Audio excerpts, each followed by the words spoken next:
and Lee, and our company is called Vinho.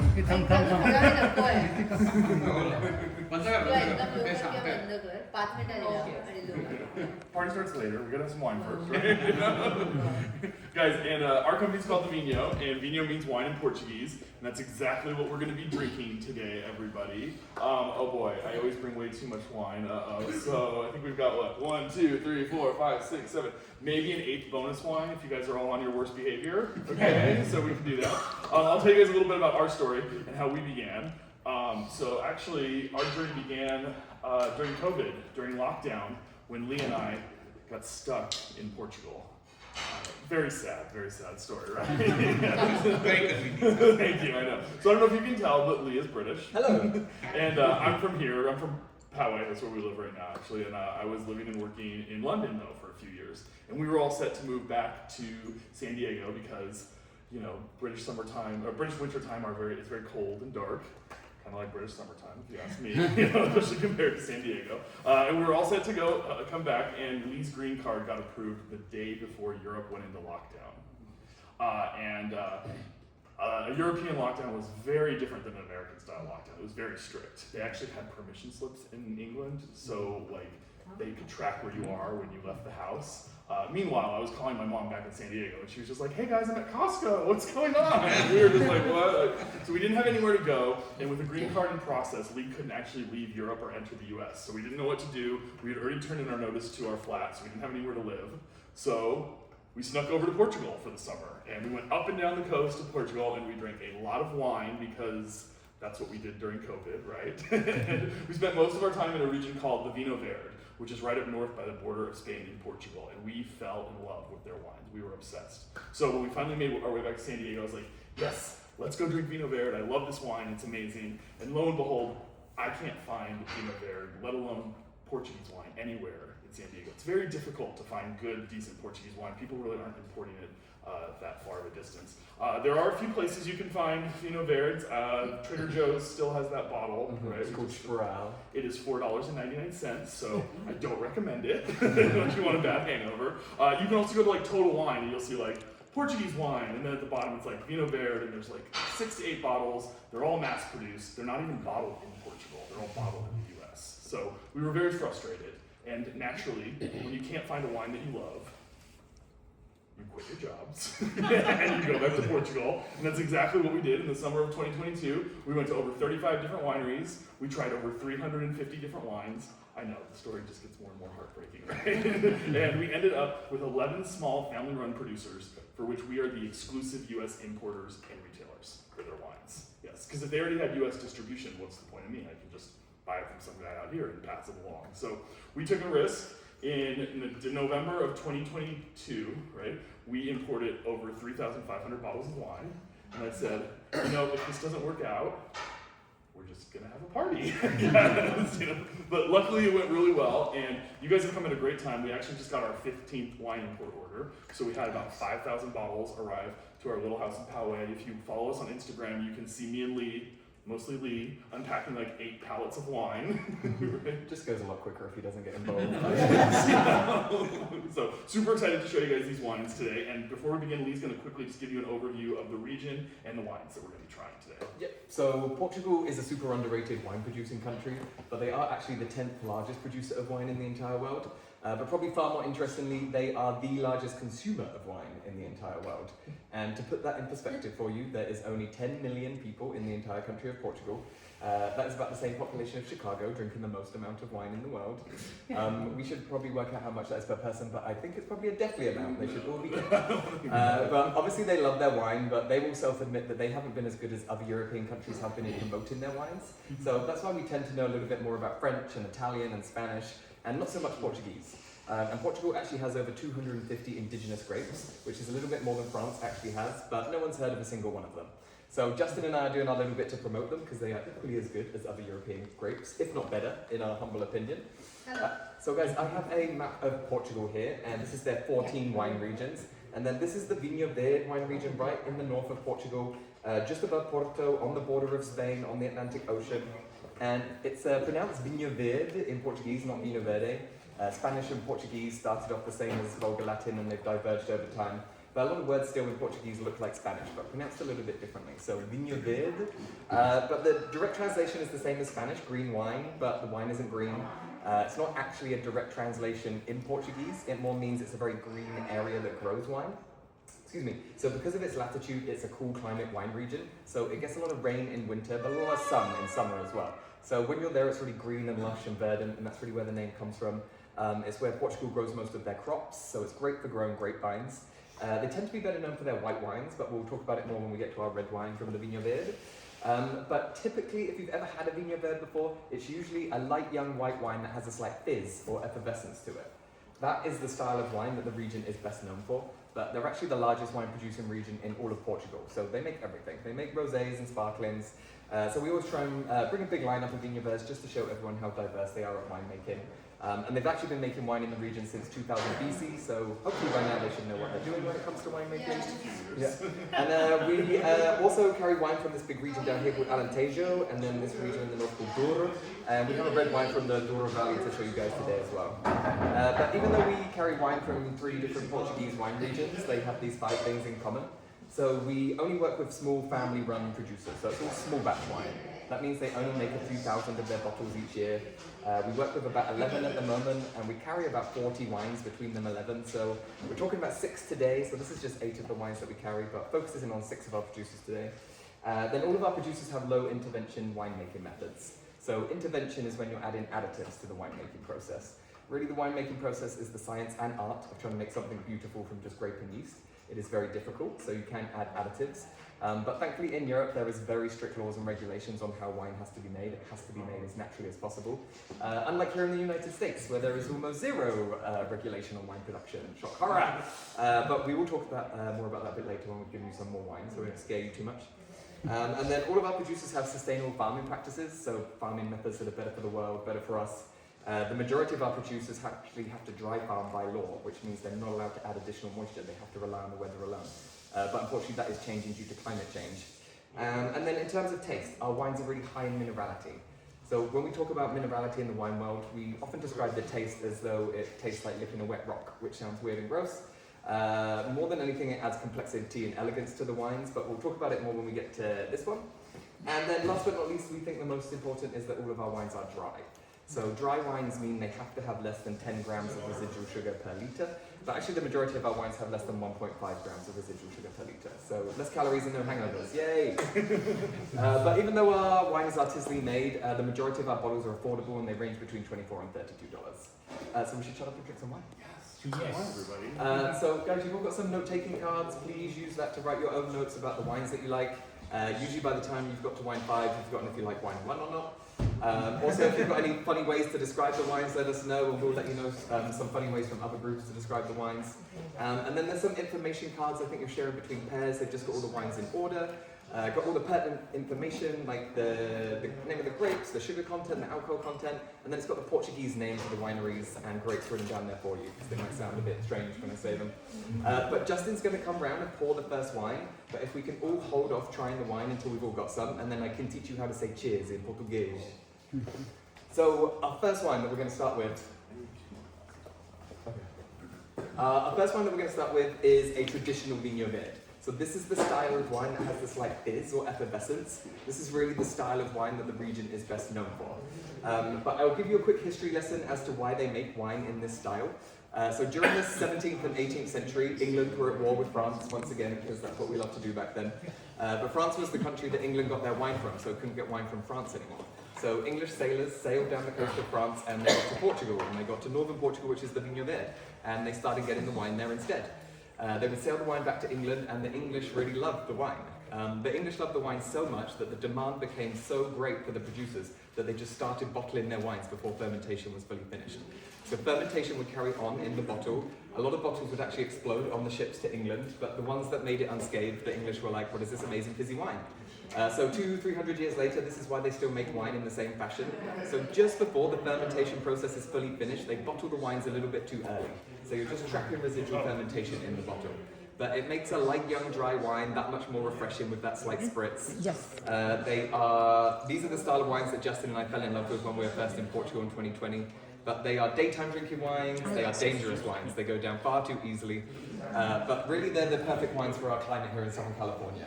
I think typically California white wines can be very big and bold and heavy and oaked and typically better with food, but if you just want something light to drink in the day, then traditional Vinho Verdes are the one for you. So this is a winery called Casa de Tojeira. They have this really beautiful manor house which is on their label. It's a really familiar site of wineries in northern Portugal. And we were lucky enough to stay here in our trip that we went last October. The house was built in the 1600s. It has about 20 bedrooms that I think we counted. There was just 5 of us in our group and they gave us the keys and left us for 2 days, which was awesome. It was like living in a museum. I broke a bed, unfortunately, but I managed to fix it. But if we've all got some wine, we'll cheers in Portuguese. So it's like salud, but without the L. So it's saúde. So saúde, everyone. So salud, everyone. Saúde. Here.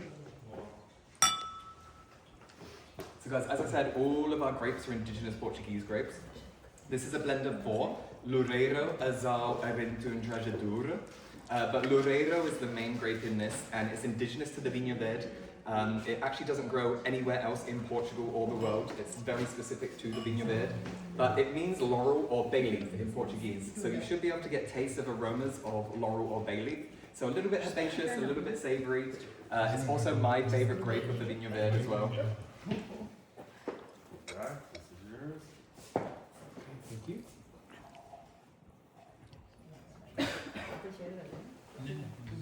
Thank you, Dan.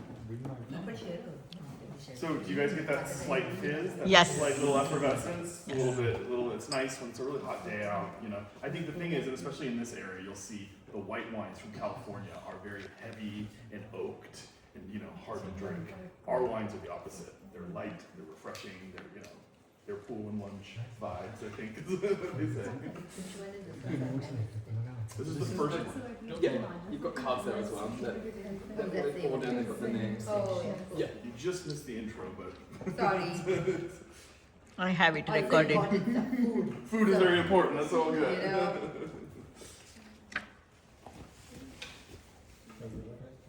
Yes. Great. So it's not a prosecco. Like a prosecco is like a. Prosecco is a style of sparkling wine from Italy. Sparkling wines are slightly different to this method. This isn't made in a sparkling method. So Prosecco is made in a big tank and they force carbonate it. This is natural, so this is just fermentation left over from fermentation. So they bottle their wines a little bit too early. So they're just trapping residual fermentation in the bottle. I think where like a prosecco feels like it's like really bubbly and like Yeah. going up your nose, Yeah. attacking your Actually, the mouth. fact that you said that they introduced the carbonation in Prosecco, it's like soda. Yes, Yeah, just like exactly. Yes, Yeah, it's yeah. called. There's lots of different ways to make sparkling wine, but Prosecco's tank method. The sec in Prosecco is a sugar qualification as well. In sparkling wines, they have sugar qualification. So brut, extra brut, sec. So Proseccos tend to be quite sweeter than. This is I think 6 or 7 grams of sugar per liter. So anything below 10 is dry. So you guys ever had wine from Portugal before? What is the kind of alcohol percentage in this? It's on the card, but I think Oh, it's okay. 11 or 12% Oh, for this okay. one. Everything in Europe's pretty standardized. They're all around 11, 12.5%. I guess that's why they can drink as much as. I know, that's true. Well, I mean, not only is the alcohol percentage controlled, but also what goes into wine is controlled. Where here, there is not much regulation on what you can put in wine. Oh. And you can put some terrifying stuff in wine. But let's get to that later when I've got you a bit drunk. So the place that I'm native of in India, Yeah. that used to be a Portuguese colony, Oh, really? and there we used to get port wine. So I'm not sure whether port wine, the soda. Port wine. Yes, The port, origin would be Portugal. port wine comes from the Douro Valley Right, okay. in the north of Portugal. We do carry 2 ports, but we are sold out of both of them, unfortunately. Otherwise So we would- actually, India got independent from Britain Yeah. in 1947, Yeah. but Goa got freedom in 1967 or 60 something. 67. So they were there 67 because that's a long time after the freedom. Yeah. 47 to 67, almost Yeah. 20 years they were there. So there's a lot of influence Portuguese disciplines, but Yeah. the wine is generally port wine. Yeah. Port wine. Very sweet. Very sweet, yes. Yeah. Yeah. It's very It's got a Ours lot are of kind of sugar the in it. opposite. Ours are very dry wines, Yeah. but they do have a lot of fruit notes to It's them. more of a especially- dessert wine, I guess. Yes. Yeah, that's Yeah. the only one. When you have a lot of sugar in a wine, you want to then pair it with something that Like a also has a lot of Chardonnay. sugar. Yeah. Yeah, with port, you just want to drink like a little tiny bit. Very nice. Yes, it's typically an aperitif or a digestive because it's not only is it very sweet, but it's high in alcohol as well. It's usually about 20% alcohol. Do these guys drink water, coffee, tea, or just No. water? If you have to consume all the world's wine, you have to drink wine. Yeah, actually, one of the very first times that we went to Portugal, we were in a restaurant and Justin didn't want wine with lunch, and the waiter looked at him like he killed someone. He was like, yeah, it's like they would never eat without drinking wine at the same time. It's just unknown. Oh, this thing? If you want, if anybody wants. Wine is good. Thanks, guys. Yeah. No. Love it. Me too. So guys, we're gonna keep moving along. We'll move on to the second one. No rush if you haven't finished your first one. You do have 2 glasses, so you can compare and contrast. We But finished. I mostly see empty glasses, so I think we're all good, guys. So we're gonna move on to our second wine. Yes, Lee, tell us a little bit about Carnero. So the second white wine. Okay, you can go ahead. Our second white wine from the Vinho Verde also has the traditional fizz. This is a female winemaker. Her name is Cristiana Carnero, and all of her brands have associations with her family or her hometown. Everything she makes has to have a story. She also designs the labels herself. This is her brand called Frau de Ute, which means the Charter of Ate. Ate is the home village that she lives in, but the Frau or Charter was a manuscript during medieval times that the King of Portugal would sign towns or villages into. Ate was signed into the Charter in the 1500s. Cristiana was telling us the Carneros have been there since that time farming grapes, and she says long before that as well. But this is made from a grape called Azal. It was in the previous wine, but this is now 100% Azal. It's indigenous to the Vinho Verde, but it actually originates in the area where Cristiana lives in Ate. So this is really a love story to her hometown Ate and the grape Azal that originates there. But Azal is very acidic, so you're going to get these really nice pear and apple and lime flavors in this wine. It used to be the most planted grape in the Vinho Verde, but it has very tiny berries and it ripens really late. Producers don't want grapes that ripen really late anymore because unfortunately due to climate change the rains are coming earlier and earlier. Harvest in the Vinho Verde used to be late September, early October. It's now September and August, late August now. The rains are coming earlier and it will destroy your crop. But Azal is now having a revival because consequently it really enjoys really hot weather. So grapes that are not surviving so well due to climate change, Azal now is. So yeah, people So cheers, everyone. So salud. Salud, everyone. Salud. Salud. Salud. So, So again, you'll see this was a little darker. We're kind of moving up in a little more medium-bodied-ish. that sound is to come. The previous one was more fragrant. More fragrant. This is a little more dinner party wine. I think this Oh, is, nice. nice to pair with something, some food maybe. Fragrance is the wrong word. No, that's No, fragrance, aroma. Aroma. Yeah. But I love the way you, I mean, I would have just read it as Corral. How did you say? Furral. yeah. So, I only give meaning of Corral. I know every time you Sorry, say it again? so the R in Portuguese, you can either say it in the French way, or you can say it in the Spanish way. So you can say furral, or you can say furral. And you can interchange as well, Oh, as a person, yeah, depending what you find easier. I actually studied French at school, so I find that a little bit easier than the Spanish. But it depends, yeah. So what When you is say it and how it's written, it's so like it has nothing to do with And the Carneros is a Spanish, the ram equivalent? Or? Yes, same as Portuguese and Spanish. What does it mean? Ram. Ram. The Carneros is ram. Yeah, it's their last family name, it's their last name, but it means ram in Spanish and Portuguese. How about I?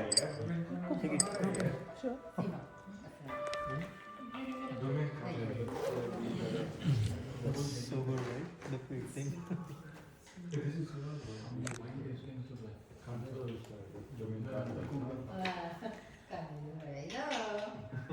So are you guys gonna do some other wine tasting when you're here? You're so close to everything. Well, not yet, Not but yet. we are doing, and then we have. You're here all weekend, right? Huh? You're here all weekend. Yes. Yeah, exactly. He took care of it.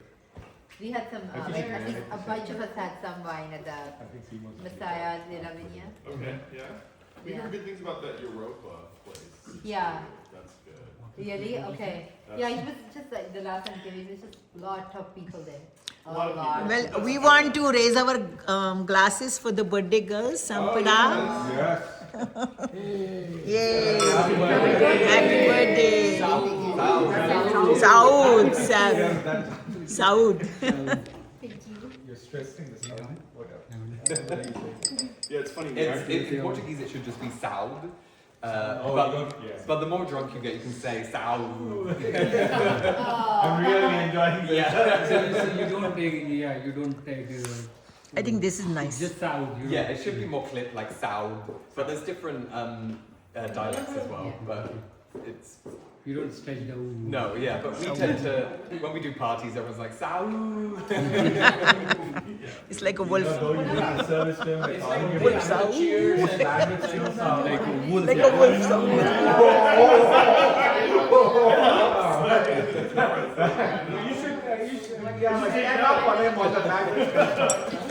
He's much better at Spanish. I'm fine. Fantastic. It's like, oh, thank you. Spoon.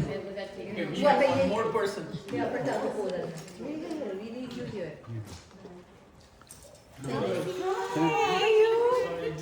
It's been such a long time. Very nice. I think it was the last birthday. Hello, hello. You know My when we God. met, the last How time, are you? I'm great. I'm great. I see all your Facebook posts, and I'm like, I live 40 miles away from you, and I haven't seen you. No, when was the last time we met? I know. Sampada. Sampadaliyate. Yes. Obviously, this is less expensive.